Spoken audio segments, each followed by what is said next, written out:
Goodluck Jonathan, Thomas Yahi Boni et Blaise Compaoré, élevés par le président de la République par intérim à la dignité de Grand Croix de l'Ordre national du Mali, en reconnaissance des efforts déployés, des acquis en faveur de la paix et de la stabilité au Mali. C'était à l'occasion du déplacement effectué par le professeur Dioncounda Traoré au Nigeria, au Bénin et au Burkina Faso.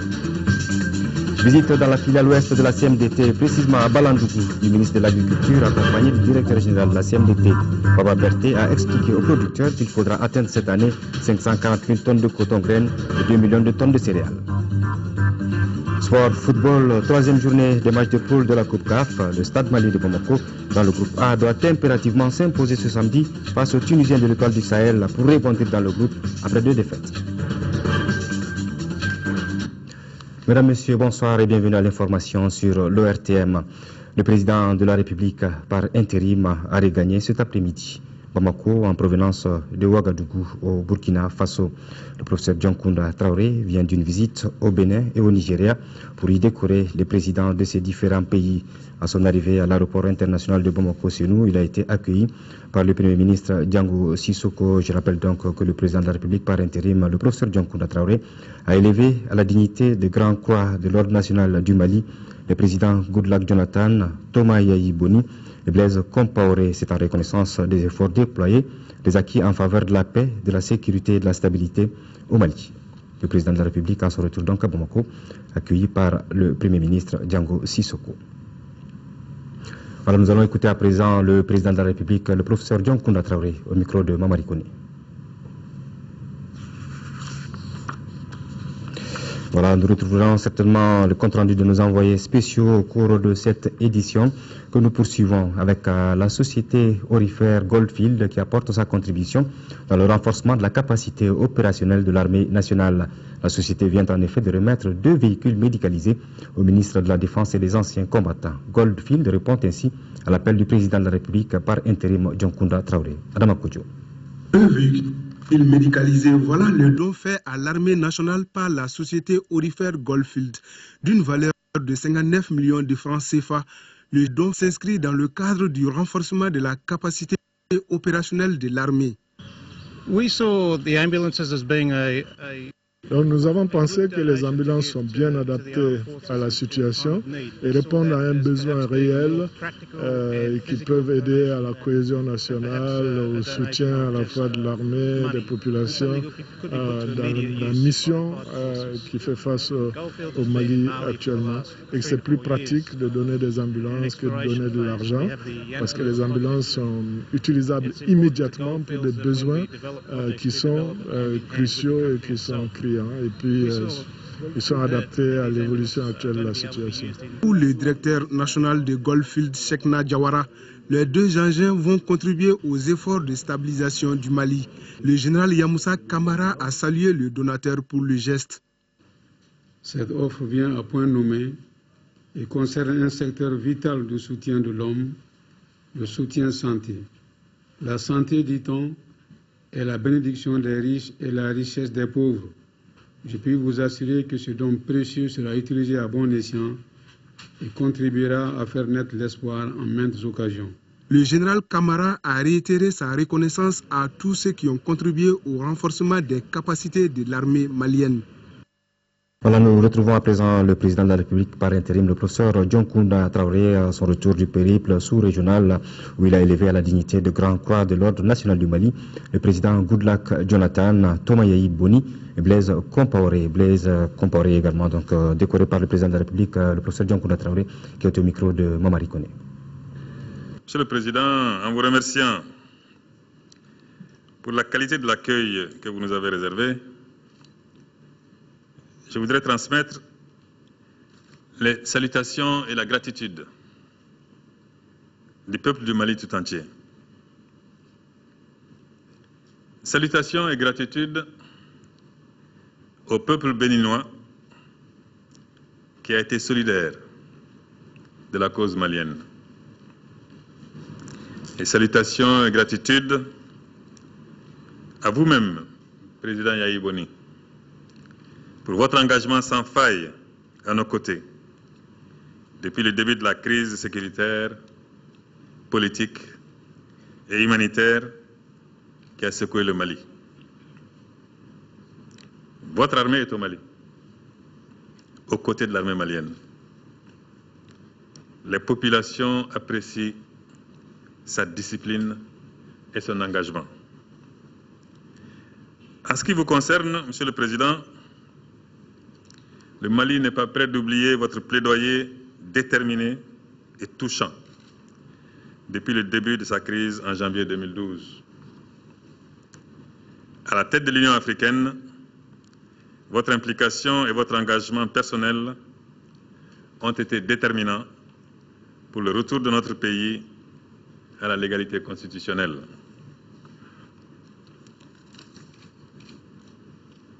Je n'oublierai pas non plus, sur un plan purement personnel, soyez persuadés que c'est en grande partie dans vos paroles que j'ai puisé ce que vous appelez ma détermination, qui est peut-être quelque peu à la base des succès dont nous nous félicitons aujourd'hui.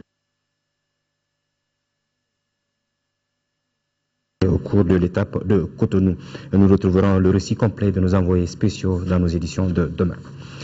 Les partenaires techniques et financiers et d'autres associations continuent d'apporter leur soutien à notre pays. C'est le cas de REFRAF, relayeur franco-africain et une association basée en France qui a procédé ce matin à une cérémonie de donation au ministère de l'Enseignement supérieur et de la Recherche scientifique pour la sauvegarde des manuscrits de Tombouctou. Alpha Maïga. Culturellement parlant, les dégâts sont inestimables. Ce qui reste à faire, c'est de reconstruire cet important patrimoine de la culture. Et pour ce faire, l'association REFRAF, entendez-la, relayeur franco-africain, n'a pas hésité à mettre la main à la poche. La cité de Tombouctou, c'est une cité classée patrimoine de l'humanité pour apporter symboliquement donc notre action de solidarité vers les régions du nord du Mali et particulièrement la ville de Tombouctou. Si le Mali est connu aujourd'hui parce qu'il y a ces manuscrits. Si le Mali est connu aussi parce qu'il y a cette ville qu'on appelle emblématique, qu'on appelle Tombouctou. Selon le ministre en charge de l'enseignement supérieur, un peuple sans histoire est un peuple sans âme. Et quoi de plus normal quand les fils du terroir veulent préserver leur passé? Cette collecte, très symbolique, mais combien pédagogique pour l'ensemble des bonnes volontés qui voudraient bien voler au secours d'une richesse universelle pillée par l'obscurantisme et la barbarie. La ville entretient de nombreuses collections portant sur de nombreux domaines de la connaissance. L'UNESCO et de nombreux partenaires travaillent avec soin pour ces sites et biens culturels détruits par l'horreur humaine. Il faut souligner que cette cérémonie de donation est la suite de la journée de solidarité avec le Mali tenue récemment à Paris. Une journée organisée grâce à l'appui du Parti socialiste français. L'Église catholique, à travers son ONG Caritas Mali, a déployé 153 observateurs et superviseurs. Pendant l'élection présidentielle, ces observateurs étaient répartis entre 170 bureaux de vote sur l'ensemble du territoire national. La participation de Caritas Mali dans la mission d'observation électorale est la réponse de l'appel des évêques du Mali. Caritas Mali, au cours d'une conférence de presse qui s'est tenue à la Maison des Aînés, ici à Bamako, apprécie de façon générale l'ensemble du processus électoral. Garibou Pérou. Ce rapport relatif au second tour de l'élection présidentielle a été élaboré par Caritas Mali, une ONG catholique qui s'est assignée comme tâche l'observation des élections au Mali. C'est pour présenter ces documents techniques et le mettre à la disposition des journalistes que s'est tenu ce point de presse. Les dispositifs institutionnels mis en place pour l'observation du scrutin comprenaient une coordination nationale, une coordination technique au niveau des circonscriptions électorales assurées par les superviseurs. De façon générale, Caritas Mali est globalement satisfaite du déroulement du scrutin. Dans la perspective d'une meilleure préparation des prochaines élections, Gaston Goro, le coordinateur de la plateforme virtuelle, a rappelé plusieurs recommandations. Au ministère de l'administration territoriale de veiller au renforcement des capacités des agents électoraux à la direction générale aux élections, de procéder dans les meilleurs délais à la révision du fichier électoral, à la Commission électorale nationale indépendante, de poursuivre la bonne collaboration avec les missions d'observation électorale lors des prochaines élections. La réussite de cette élection présidentielle illustre la détermination de tous les acteurs nationaux et internationaux, a insisté le secrétaire général. Il a ensuite précisé aux journalistes que Caritas Mali, en tant qu'organisation de l'Église catholique, ne pouvait rester en marge quand il s'agit du rétablissement de l'état de droit et de démocratie. La prochaine étape de cette ONG est de procéder à un exercice récapitulatif des élections. Elle reste dans sa nouvelle démarche un partenaire privilégié de l'État malien dans le processus électoral. Voilà, à présent, ce communiqué avant de poursuivre cette édition. Le Parti populaire pour le progrès, le conseil d'administration du conseil de concertation et d'appui aux ONG, CCA-ONG, le Rassemblement pour la démocratie et le progrès RDP, le bureau exécutif du syndicat autonome des greffiers et secrétaires de greffe SINAC, Modibo Sidibé, candidat des phares et de la CNPP à l'élection présidentielle, le mouvement pour la démocratie et le développement MDD, le mouvement patriotique pour le Mali MPM, le réseau Andi Action, Développement et Perspective, l'association des journalistes sportifs du Mali, le Parti populaire pour le progrès, l'association des jeunes géographes pour le développement local félicite tous Ibrahim Boubacar Keïta pour son élection à la tête de la magistrature suprême. Il remercie les autorités maliennes et leurs partenaires pour la bonne organisation du scrutin. À Koulikoro, le chef de la MINUSMA, Bert Konders, a effectué ce vendredi matin une visite au camp Boubacar Sadassi. Il a assisté aux activités de formation du bataillon Elou et a échangé avec les chefs militaires de l'Union européenne et ceux du centre d'instruction Sadassi. L'objectif était de constater le niveau et les conditions de formation du second bataillon de l'armée malienne. Reportage de Brema Koné. Il est 13h, le représentant spécial des Nations Unies, patron de la MINUSMA, effectue son entrée au camp Boubacar Sadassi de Koulikoro. Bert Konders a assisté à des séances d'entraînement au tir sur terrain et au combat urbain du bataillon Helou qui signifie en tamashek éléphant. Ce bataillon est formé par la mission d'entraînement de l'Union européenne ou encore European Union Training Mission EUTM. Je suis satisfait par le niveau atteint par le bataillon. Je constate des progrès très importants qui ont été réalisés dans le domaine du combat, dans le domaine du tir. Et ce que nous avons essayé de faire, c'est de mettre les chefs de section, les chefs de groupe, le commandant de compagnie malien, acteur lui-même de son instruction dans le commandement de ses hommes, aidé par les instructeurs européens. Cette visite du représentant spécial des Nations Unies fait la fierté du commandant du centre d'instruction Boubacar Sadassi de Koulikoro, un centre qui s'érige comme étant le théâtre de formation de l'Union européenne. La visite des Nations Unies n'est qu'un grand réconfort encore. Ça veut dire toute l'attention que la communauté internationale accorde à la situation malienne.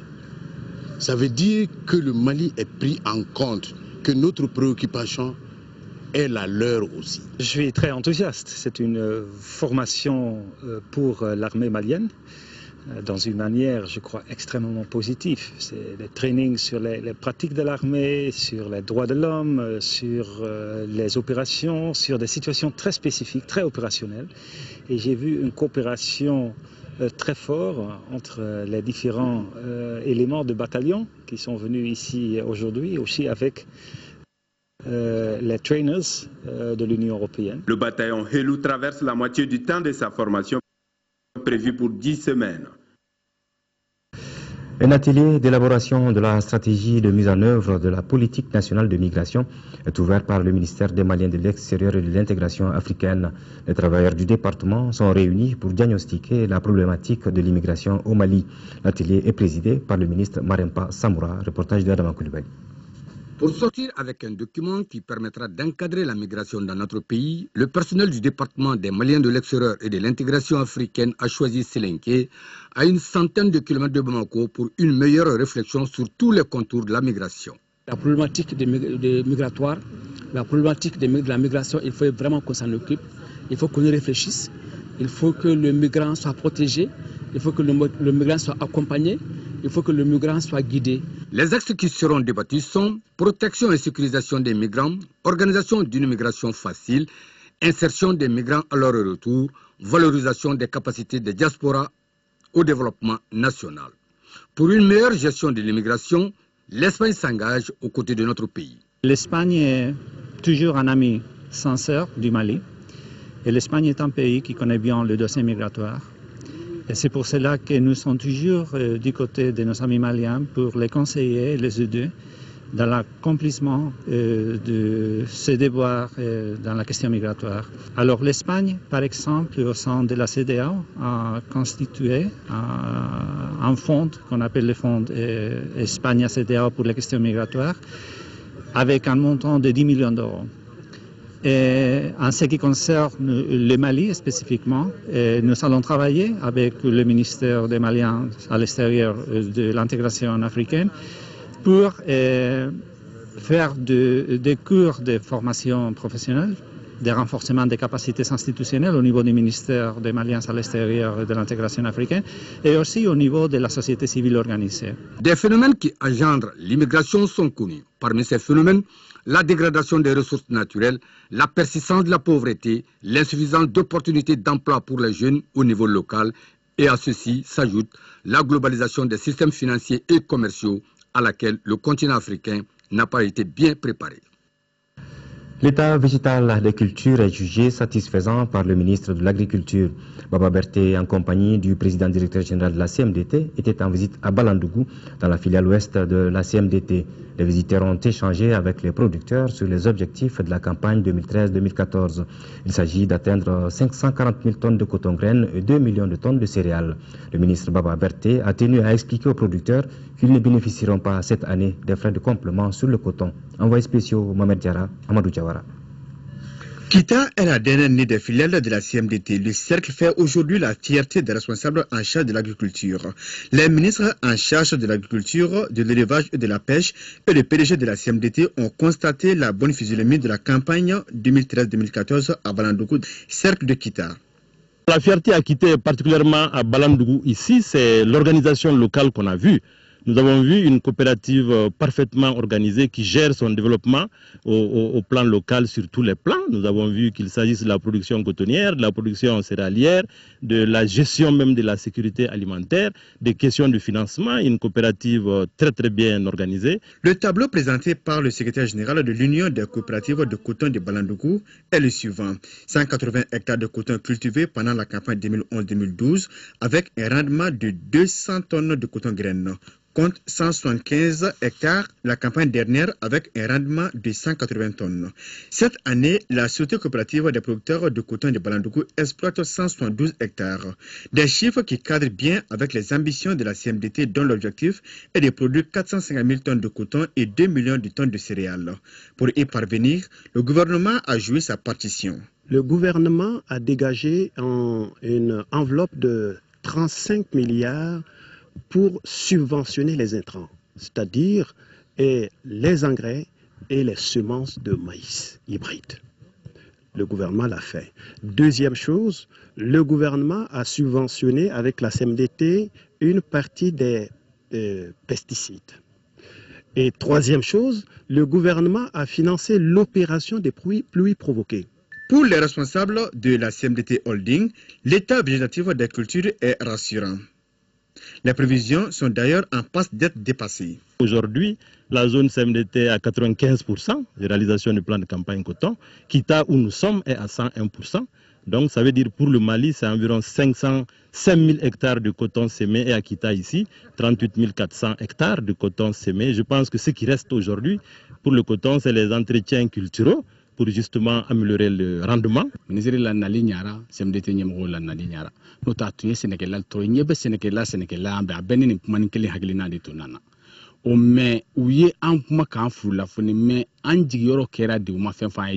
Cette visite de terrain aura permis aux autorités et aux producteurs d'être sur la même longueur d'onde. Chacun de son côté s'est engagé à jouer le rôle qui est le sien pour un Mali autosuffisant. Il faut cependant compter sur la clémence du ciel. Pour cette campagne agricole, les producteurs ne pourront donc pas bénéficier cette année des frais de complément suite à la baisse du prix du coton sur le marché international. Le ministre Baba Berté appelle les producteurs à faire montre de compréhension. Il est au micro de Mohamed Diarra. Dans la pratique, ce qui a été convenu entre la CMDT et l'Union des producteurs, c'est que les prix qui sont fixés à l'avance, ces prix sont payés. Mais sur le marché international, le marché mondial, s'il y a un surplus qui se dégageait, et ce surplus serait redistribué aux producteurs. Or, l'an dernier, qu'est-ce qui s'est passé? On a fixé un prix, et c'est le plus élevé de la sous-région. On a fixé le prix du kilo de coton graine à 255 francs. Et malheureusement, le marché mondial du coton étant fluctuant, au moment où le coton du Mali était amené sur le marché, les prix n'étaient pas ceux que nous avons espérés. Et donc, on a payé évidemment les 255 francs. Mais maintenant, comme il n'y a pas de surplus, c'est-à-dire au contraire même, il y a eu un déficit, bon, on ne peut plus donner quelque chose aux paysans. Et ce message doit être parfaitement clair. Ça n'est pas un refus du ministère de l'Agriculture, ça n'est pas un refus du gouvernement du Mali, ça n'est pas un refus de la CMDT. C'est tout simplement le bénéfice, le surplus qu'on avait espéré. Ce surplus n'existe pas. Il n'existe pas. Et quand il n'existe pas, on ne peut pas distribuer quelque chose qui n'existe pas. Et j'espère que ceux qui m'écoutent, en dehors de la zone de Kita, la filiale de Kita, je pense qu'il faut qu'ils considèrent qu'à travers les producteurs de Balandougou, c'est à eux que je parle.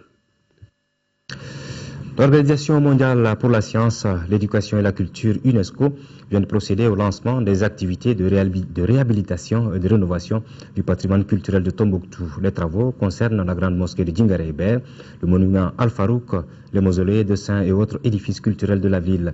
Les notabilités ont pris part au démarrage des travaux qui ont commencé par le crépissage de la mosquée de Djingaré-Hébert. Yaya Tandina. Ce crépissage du minaret de la grande mosquée de Tombouctou marque le début de la réhabilitation du patrimoine culturel endommagé pendant l'occupation.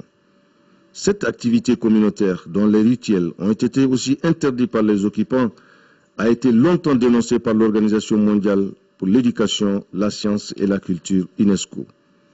Une mission nationale du bureau de Bamako et l'architecte en charge de la réhabilitation est à Tombouctou pour la relance des travaux.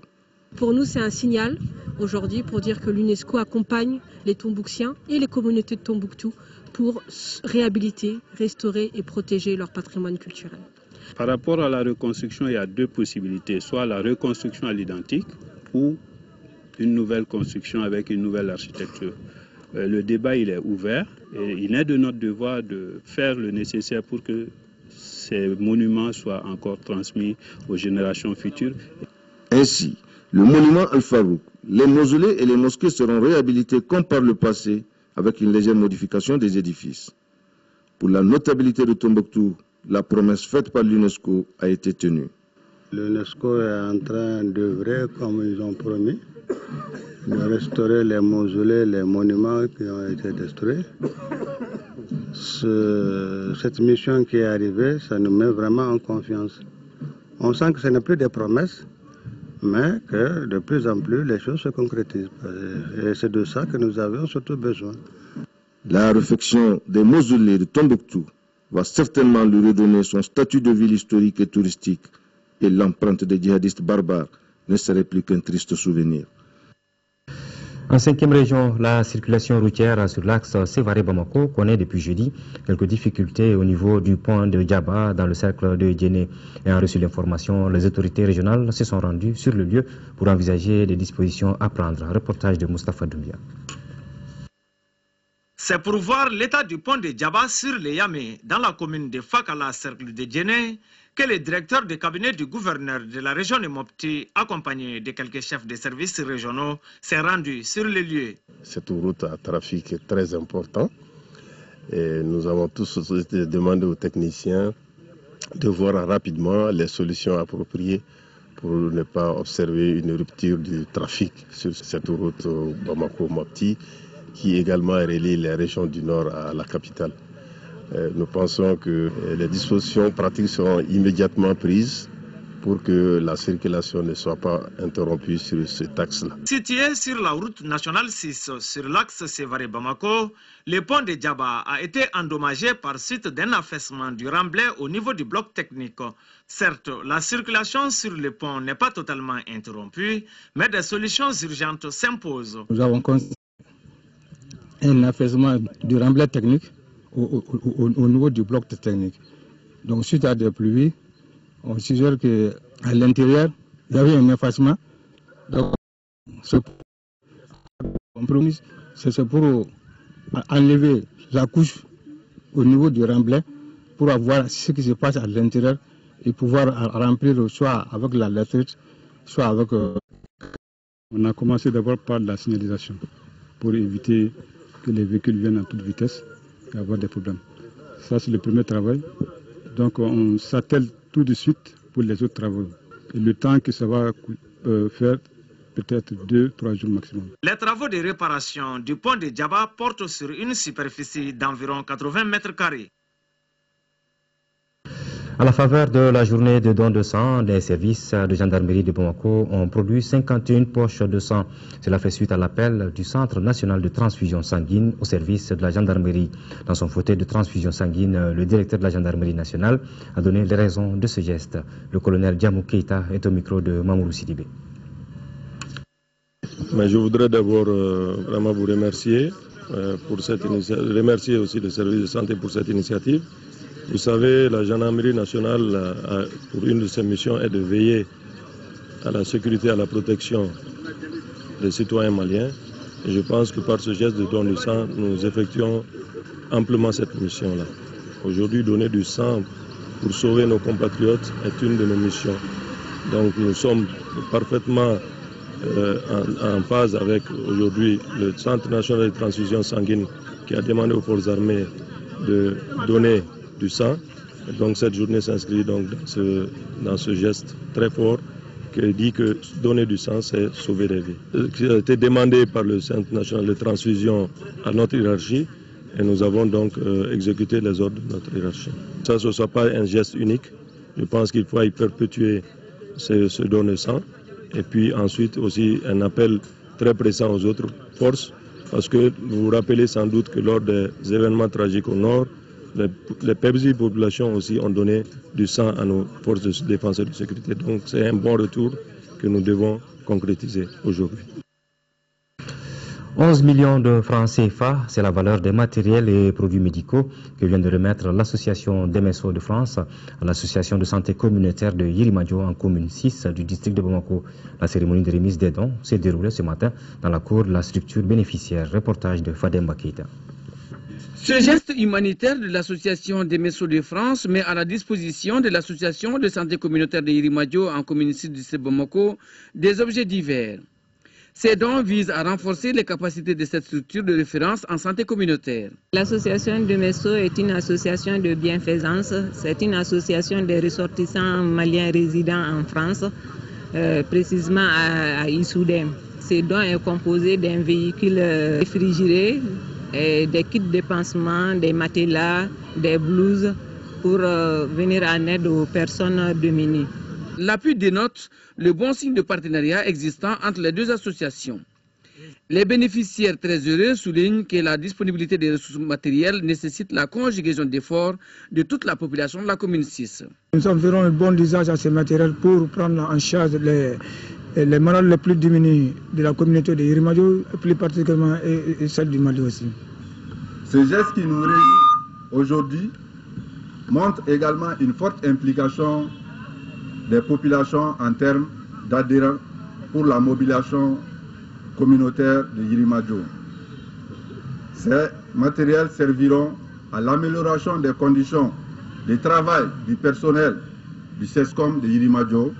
En février 2011, l'association des DMSO de France, qui a à sa tête une compatriote infirmière, a offert à l'Assacoïr un lot important de matériel du même genre. Sport football, Coupe de la Confédération africaine de football, phase de poule. Le stade malien de Bamako accueille demain samedi les Tunisiens de l'Étoile du Sahel de Sousse au compte de la 3e journée. Les Blancs sont toujours à la recherche d'une première victoire dans le groupe A. Un faux pas compliquerait sérieusement les chances de qualification de notre représentant. Notre reporter Silagato Sissé a suivi une séance de préparation du stade malien de Bamako.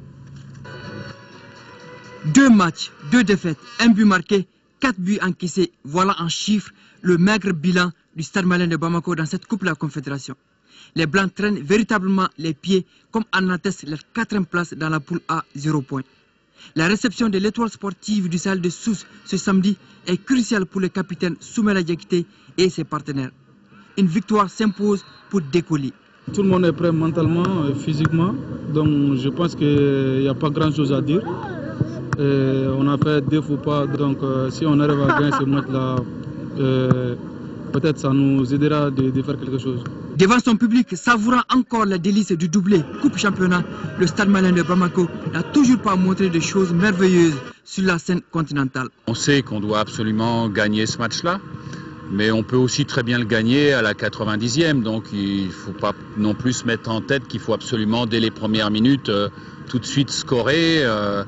En voulant démarrer des fois trop rapidement, on peut faire des bêtises. Je crois qu'il faut bien s'installer dans la rencontre, essayer de prendre les choses en main malgré tout, dominer l'adversaire, se créer des occasions et puis espérer en mettre 1 ou 2 au fond, comme ça, au cours des 90 minutes. Mais il faut faire les choses calmement et de façon lucide. Samedi, le Stade Malien jouera son va-tout face à un adversaire expérimenté. Les Tunisiens connaissent bien les coins et recoins du stade Modibo Keïta pour avoir éliminé les 11 créateurs de Niarela en 16e de finale de cette même épreuve. L'Étoile du Sahel a obtenu une victoire 2-1 contre les Éthiopiens de Saint-Georges et perdu le choc fratricide 1-0 face au club sportif sfaxien. Toute la semaine, les ateliers se sont multipliés au complexe sportif Fousseini Diarra de Sotiba ainsi que les discours de mobilisation. La survie du Stade Malien de Bamako dans cette Coupe de la Confédération phase de poule dépend en grande partie de ce match de samedi face à l'Étoile sportive du Sahel de Sousse de Tunisie. Du basketball à présent, les finales de la Coupe du Mali seront jouées ce samedi dans la salle multifonctionnelle du stade du 26 mars à Irimadio. Elles opposeront en dames le Djoliba AC et le stade malien et en monsieur l'AS Police et le stade malien. Assassoumare. Après le play-off, place à la Coupe du Mali qui va donner droit à de belles empoignades. Les affiches sont le classique Stade malien Djoliba Athletic Club en dames et AS Police Stade malien en monsieur. Particularité de ces finales, le Stade malien se présente sur les 2 tableaux. D'abord chez les dames, toutes les précédentes rencontres ont tourné en faveur du Stade malien. Ce match de Coupe du Mali laisse prévoir une finale très disputée. Ces 2 équipes qui se retrouveront encore sont bien décidées à enlever le trophée de Dame Coupe. Pour nous, ça a été une erreur. Donc, on s'est préparé en conséquence. Inch'Allah, ça va marcher. C'est notre titre, on va faire tout pour le garder. L'équipe a été complètement changée. Il y a eu de nouveaux recrutements bons. On ne se connaît pas trop, mais je crois que l'année prochaine, ça va marcher. Je demande à tous les supporters d'être patients. Le championnat, le d'être derrière nous, que le meilleur gagne, c'est tout. Je dirais qu'on a fait la même préparation comme au championnat. Nous, on reste toujours. C'est un match décisif pour nous. Et si on veut vraiment la coupe, la manière dont on a travaillé, c'est de vraiment montrer ça au public, à tous les Maliens, disons, d'ici et d'ailleurs. Donc on va montrer, on va faire ce qu'on peut et Inch'Allah, on verra bien. Alors, quel appel vous avez à dire à vos supporters? De venir massivement nous supporter et ils ne seront pas vraiment dessus. Je souhaite bonne chance aux 2 équipes, que le meilleur gagne. AS Police Stade malien en monsieur sont 2 formations qui ont raté le titre de champion du Mali cette année. Pas d'erreur du côté du Stade malien car l'adversaire peut renverser la tendance à tout moment. Les policiers qui comptent sur leur combativité et leur solidarité sont prêts à ne rien lâcher. Mes ambitions sont très claires. C'est remporter la Coupe du Mali. L'équipe se prépare dans de très bonnes conditions. Les dirigeants nous ont accompagnés, ils nous ont suivis, ils nous ont beaucoup aidés pour la préparation. Maintenant, à nous de faire la preuve sur le terrain. Le SAD est une bonne équipe. À ce stade de la compétition, toutes les équipes se valent. Donc on fera tout pour trouver nos matchs sur le terrain et essayer de gagner le match. Le souhait que nous pouvons formuler est que l'esprit sportif règne tout au long de ces finales et que l'enjeu ne tue pas le jeu. Page noire de ce journal, l'adjudant-chef Seydou Sangaré de la direction de transmission des armées détachée à l'ORTM s'en est allé hier à l'âge de 47 ans. Le sous-officier a fait ses preuves au sein de nos forces armées, ce qui lui a valu la médaille commémorative de campagne. Il a été accompagné à sa dernière demeure cet après-midi par les parents, amis et compagnons d'armes. Reportage de Nounou Sissoko.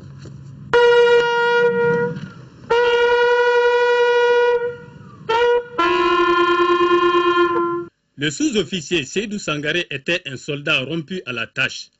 Il embrasse le métier des armes en 1987 comme engagé volontaire.